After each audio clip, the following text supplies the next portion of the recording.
Super powers एक ऐसी चीज़ है जो इमेजिन करने पर भी काफ़ी ज़्यादा कूल लगती है, बट जिस सुपर पावर के बारे में मैं तुम्हें आज बताने वाला हूँ वो सुपर पावर कम बल्कि कर ज़्यादा लगता है। ये कहानी है बेली हॉस्किंस की, एक टीनेज स्मार्ट स्टूडेंट जिसके माँ बाप एक दिन उसको बताते हैं कि वो दोनों म्यूटेंट हैं और उनकी वजह से ही उसके अंदर भी सुपर पावर्स हैं। ये सुनकर बेली बहुत ज़्यादा खुश हो जाता है और नेक्स्ट डे उसके पेरेंट्स उसको एक्स मैंशन लेकर जाते हैं जहाँ बीस्ट उसकी पावर को चेक करता है। आफ्टर फ्यू टेस्ट बेली एक्साइटमेंट में बीस्ट से पूछता है कि उसकी सुपर पावर्स क्या हैं, जिस पे बीस्ट उसको रिप्लाई करता है कि तुम एक न्यूक्लियर पावर की तरह फट सकते हो। बट जब बीस्ट उसे ये बताता है कि तुम सिर्फ एक बार ऐसा कर सकते हो और अगर तुमने अपनी पावर्स को यूज किया तो तुम रीजनरेट होने की बजाय मर जाओगे। ये सुनकर बेली की एक्साइटमेंट सैडनेस में बदल जाती है और वो पूरी लाइफ एक नॉर्मल इंसान बन के गुजारता है। वेल, तुम खुद बताओ ऐसी सुपर पावर्स का क्या फायदा जो तुम्हारी जान ही ले लें।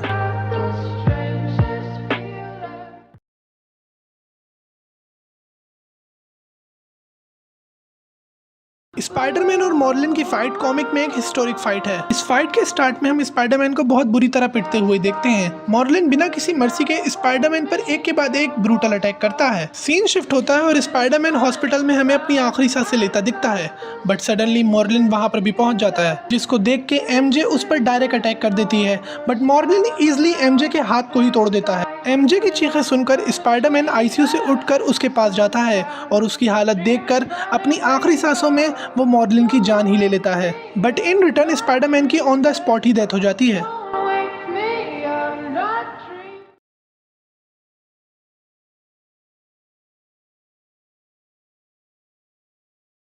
अब जैसा हमें मूवीज में दिखाया जाता है कि स्पाइडरमैन आयरन मैन या कैप्टन अमेरिका के सामने बिल्कुल एक टीनेजर है जिसको कोई भी सुपर हीरो सीरियस तक नहीं लेता, बट इन कॉमिक्स जब एक बार सिनिस्टर 6 आयरन मैन पर अटैक करते हैं तो इन रिप्लाई आयरन मैन उन 6 के 6 विलन्स को काफी डोमिनेट करता है, बट थोड़ी ही देर में सिनिस्टर 6 आयरन मैन पर भारी पड़ने लगते हैं और वो आयरन मैन के सूट तक को तोड़ देते हैं। आयरन मैन जैसे जैसे करके वहां से निकल जाता है। स्टार्क टावर में आके जब वो सिनिस्टर 6 के बारे में रिसर्च करता है तो उसे जान के काफी हैरानी होती है कि जिन विलन से वो मुश्किलों से अपनी जान बचा पाया उनको लिटरली स्पाइडरमैन डेली बेसिस पर फेस करता है, जिससे हमें ये अंदाजा हो जाता है कि अगर स्पाइडरमैन होल्ड बैक ना करे तो वो आयरन मैन से ज्यादा पावरफुल है।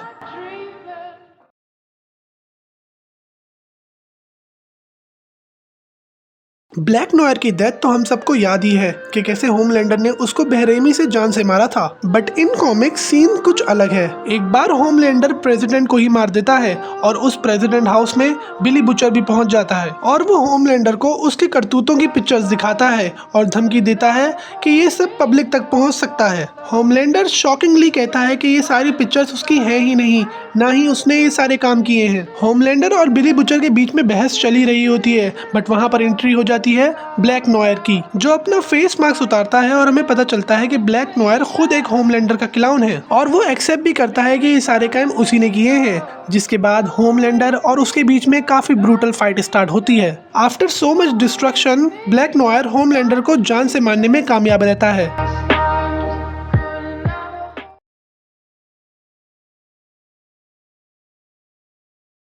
तो इस कहानी में बैटमैन का एनकाउंटर मैड मॉन्क नामी सुपर विलन से दिखाया जाता है। मैड मॉन्क एक्चुअली में एक वेम्पायर होता है जो कि एक सैटानिक कल्ट को लीड करता है, जिसको वो पावर मासूम लोगों के खून से देता है। इसी कल्ट की तलाश में बैटमैन का सामना दो वुल्फ से होता है। बैटमैन पहले तो अपने गैजेट्स के जरिए वुल्फ को काबू करने की कोशिश करता है, but after getting brutally injured Batman कुछ भयानक करने का सोचता है। बैटमैन जैसे तैसे करके वुल्फ्स को काबू कर लेता है और फिर ब्रूस उन वुल्फ्स को उठाकर दीवार पर जोर जोर से हिट करता है। अब एक के बाद एक हिट्स के बाद दोनों वुल्फ्स की on the moment he death हो जाती है। And if I be honest, मुझे ये बैटमैन की पूरी कॉमिक हिस्ट्री का सबसे ज्यादा वायलेंट सीन लगता है, क्योंकि बैटमैन वो कैरेक्टर है जो कि जोकर और रिडलर जैसे विलन्स की जान लेने का भी नहीं सोच सकता, तो वो एनिमल्स के साथ ऐसा कैसे कर सकता है।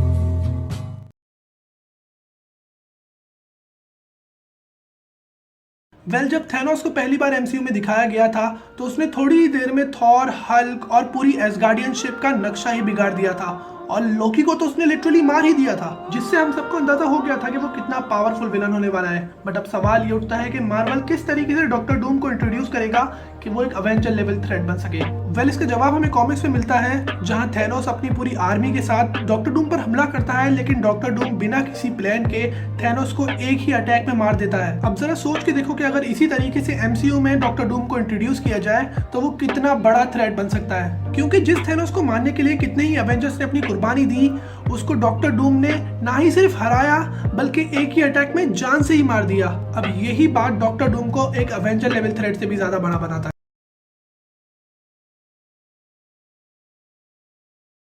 क्या तुमने कभी सोचा भी है कि स्पाइडरमैन की लाइफ कितनी ही बुरी हो सकती है? वेल, इस कॉमिक में स्पाइडरमैन हमें बहुत ज्यादा डिप्रेस दिखाया जाता है, जो मैरी जेन से कुछ अपने दिल की बातें कर रहा होता है। मैरी जेन की बातों से भी वो होपलेस नजर आ रही होती है, बट बाद में हमें ये पता चलता है कि पीटर वहाँ सिर्फ एक इल्यूजन से बातें कर रहा था और मैरी जेन तो मर चुकी है, वो भी पीटर की रेडियो एक्टिव बॉडी की वजह से। लास्ट में हमें काफी ज्यादा डार्क सीन दिखाया जाता है जिसमें पीटर लिटरली एमजे के ज़ॉम्बी से माफी मांग रहा होता है, क्योंकि पीटर की पावर्स की वजह से ही एमजे की मौत हुई थी।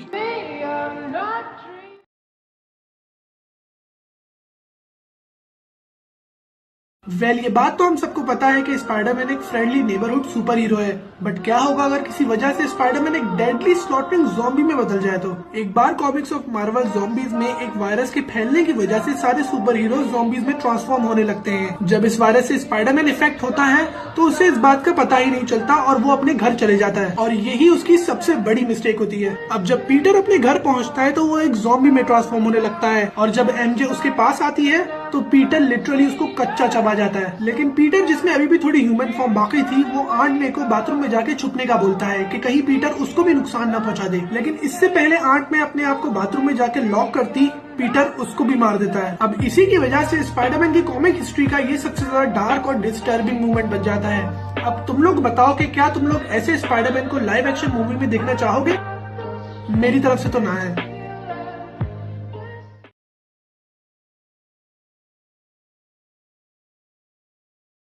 सुपर हीरो यूनिवर्स में वैसे तो काफी कपल्स मशहूर हैं, लेकिन जब बात बैटमैन और कैट वुमन की आती है तो फैंस का इंटरेस्ट कुछ ज्यादा ही बढ़ जाता है, क्योंकि बैटमैन वो कैरेक्टर है जो अपना ट्रस्ट किसी को नहीं देता, लेकिन कैट वुमन के साथ उसका रिश्ता थोड़ा अलग है। वेल, एक बार कॉमिक्स में ब्रूस और सेलिना गॉथम सिटी को प्रोटेक्ट करते करते थक गए थे, तभी वो दोनों शादी करने का डिसाइड करते हैं, जिससे वो गॉथम सिटी की टेंशन से दूर होकर अपनी पर्सनल लाइफ पर फोकस कर सके। ब्रूस शादी की तमाम तैयारियों के बाद भी अपने आप को बैटमैन से अलग नहीं कर पा रहा था, और वहीं सेलिना का भी यही सोचना था कि उसका ये मूव गॉथम सिटी से उसका रखवाला छीन लेगा। काफी ज्यादा सोचने के बाद on the wedding day they change their mind and cancelled it, जो कि इस बात का प्रूफ देता है कि सुपर हीरो बनना इज नॉट दैट इजी, क्योंकि आपको दुश्मन से ही नहीं अपनी फीलिंग से भी लड़ना पड़ता है।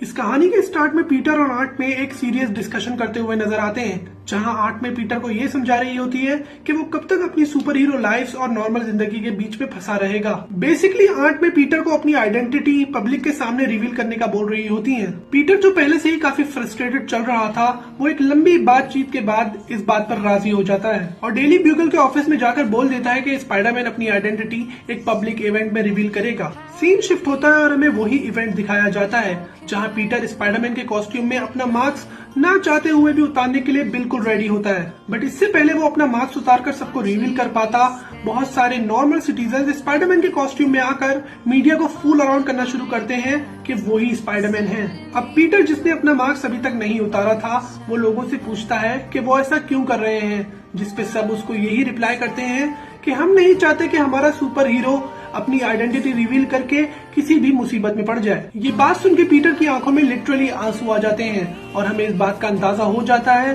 कि वाकई में न्यूयॉर्क स्पाइडरमैन से बहुत प्यार करता है।